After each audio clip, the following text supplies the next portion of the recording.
Good morning, it's Carl from Studio In-Car and we are going to discuss this T6.1 shuttle with a wicked system. Let's go!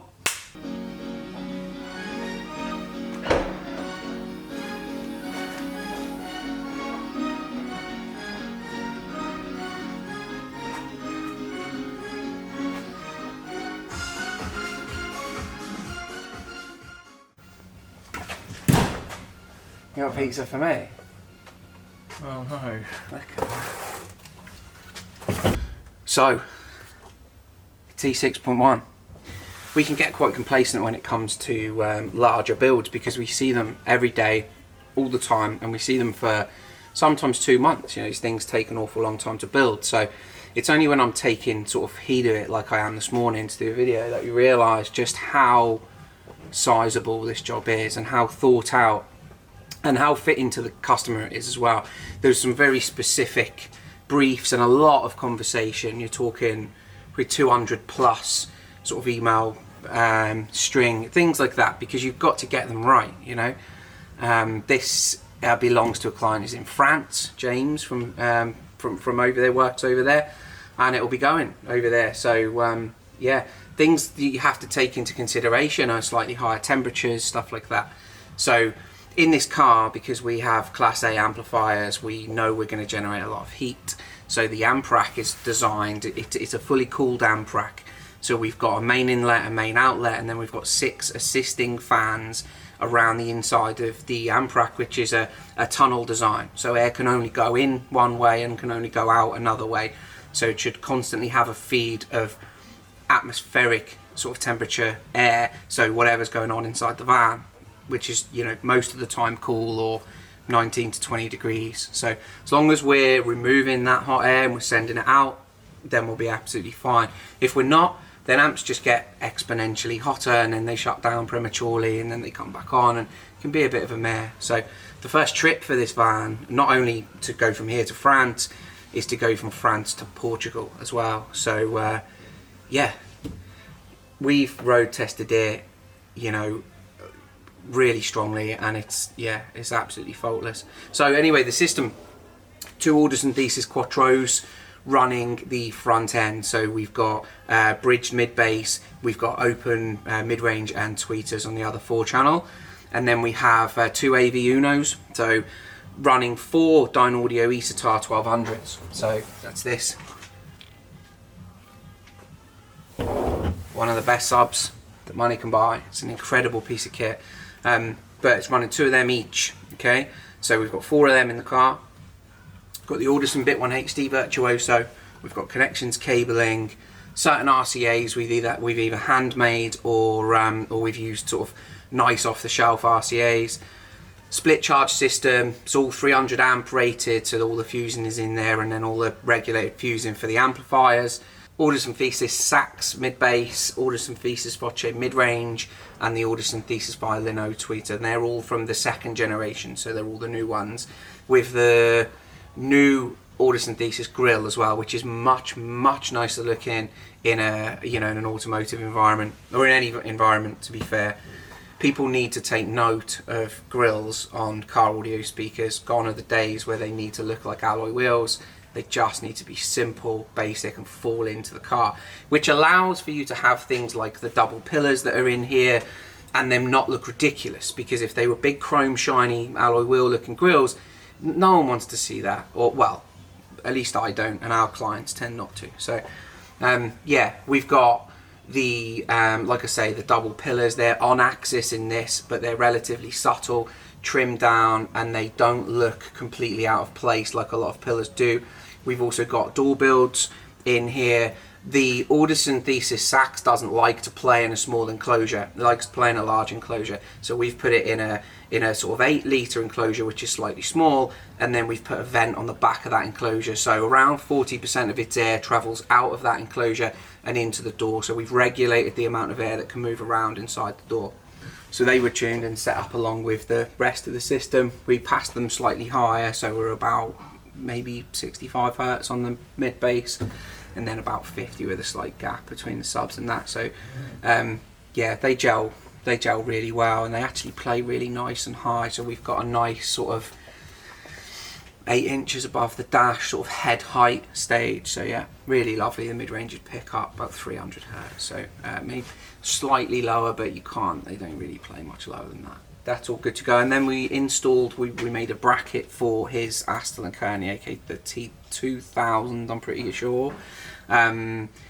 You know, there's a bracket just next to the wheel, which I'll show you in a second, so that can sit there and play directly into the DSP, and then he can play all of his sort of higher resolution music, or even standard CD res, but just not have to deal with the OEM head unit's sound output. As much as we've corrected it, and it actually sounds pretty rad,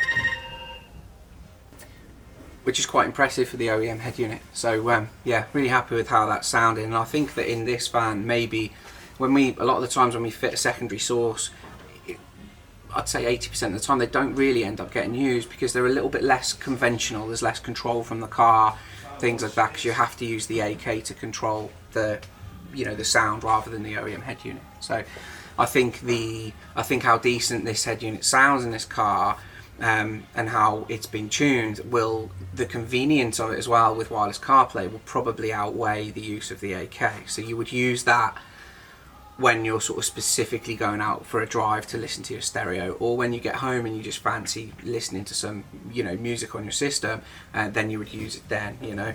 At the most of the time, I think that the OEM head unit might be getting used. So yeah, let's take a look around it. We'll discuss a few things, we'll show you some stuff, and then off it goes. Alright, let's take a look at the front end first. So as you can see, the section you can see here is a grill area rather than the door build itself. The door build is a cylinder with a composite rear with an opening on the back of that, and this is wadded as well. So these play really nicely and really solid. Then you've got your DRC controller there. Even though this is a van and there's multiple apertures and holes, it's really difficult to mount accessory parts in here without getting in the way of something else. So this is an option that we take because it's sort of a slither of a pocket that no one really uses for anything, and it doesn't take anything away from the use of the van. So it is out there, but it's it's not removing any functionality of the van. So then we've got our Aston & Kern mount that's in there, and from the driving position it's just to the right of the stereo, so you can still reach the controls, you can still control everything that's in there. And then we have our two-way pillar, but a three-way front end on axis with the driver, and they work really well. So yeah, it's a nice place to be in here. Also, we added the Recaro Style XLs. These are heated and cooled, and they're fully electric. So as you can see here from the controllers, some of the bracketry is custom, but some of it's off the shelf. Underneath the passenger seat there's a large gel battery in there. So moving back in the van, we fitted rubber mats. We removed the center row of seats and we fitted these rubber mats at the client's request so that they can be used, cleaned quickly, and it just doesn't damage any of the carpet underneath for normal sort of family use. We also did the rubber VW mats up front, which just constantly look dirty regardless of how clean they are. So the boot, what we have, Stuart's made this trim panel which entirely covers the installation.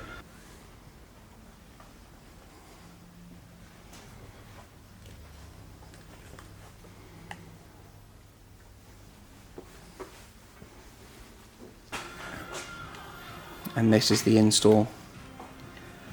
So we've got our two Thesis amps in the centre, an AV Uno each side, and then the four subwoofers at the back there with grills to protect them. You can load on this. This is rock solid. It's all supported, vertically from underneath. And the reason it's as high as it is because of the chambers for the fans. These need a tunnel that runs round the back and then feeds each amplifier as well, pulling out from here, going in from here. So yeah, that works really well.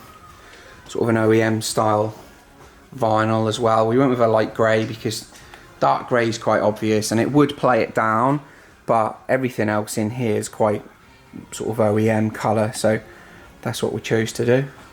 For such a huge system, it's quite subtle. It doesn't look like there's an awful amount there. I mean, obviously the floor, when you're looking directly at it, it's quite obviously there. You know, it's quite obvious that there's a lot that's been done. But once the cover's on, and you're sat in the front end and you're listening, you know, there's not much that will give away the fact that there's a full-on massive system basically in there. There's so much space in these long wheelbase T6s that you can afford to rob a bit for a big stereo. So yeah. Other things that have been done, the van's fully sound deadened. So roof, floor, sides, everywhere. The entire interior came out, was deadened, and then it was refitted while we did all the networking, all the cabling and everything like that. This has rear speakers, so it has the AV X 6.5 in the back, because James has children and he also wants a cinema mode in the van. Originally the plan was to fit a projector in the roof of this van and a drop down screen, but that got scrapped sort of halfway through. It just wasn't really decided by the client. It wasn't really a feasible sort of option. It would never really get used. So good decision to make, because the last thing you need is things in there drawing current that just aren't being used. So with that in mind, there's 5 different tunes in this van. So single seat, both front seats, a family sort of orientated tune, and then a dog's tune which has got no sub at all, and then a cinema sort of play tune. One of the single seat tunes is with the factory head unit, and one single seat tune with the AK unit, because once you go up in terms of resolution, or once your source unit is very high quality, you get full bass, full bass definition. Okay, so there's no rolling off down there. So if you were to keep the same tune, you'd have much more bass with the sort of secondary source than you would with the OEM head unit and things like that. So you need to specifically tune for each part, so they're set up individually, and then they're listed out so you don't sort of forget. It's easy to forget when you've got 5 tunes. Most of the time we deal with one tune and we work from there over time, but when we have a car like this that's going very far away and we don't remotely tune at all, we can give advice but we don't remotely tune at all. So it needs to be pretty perfect off the bat. This will change over time because all the products are new, so it may be that in the distant future we might want to see it again, and then we'll do a top up tune and just make sure any snags and anything like that are sorted out. So yeah.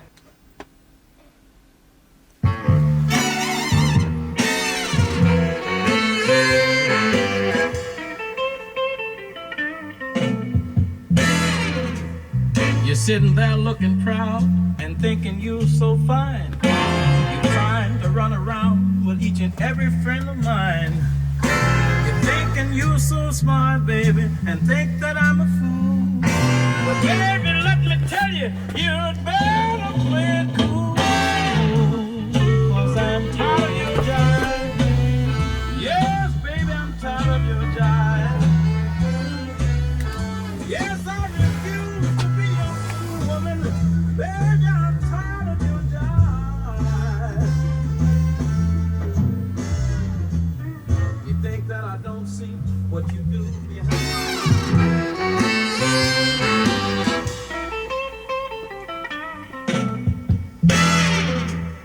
You're sitting there looking proud and thinking you're so fine. You're trying to run around with each and every friend of mine. You're thinking you're so smart, baby, and think that I'm a fool. But baby, let me tell you, you'd better play it cool. 'Cause I'm tired of your jive. Yes, baby, I'm tired of your jive. Yes, I refuse to be your fool woman. Baby, I'm tired of your jive.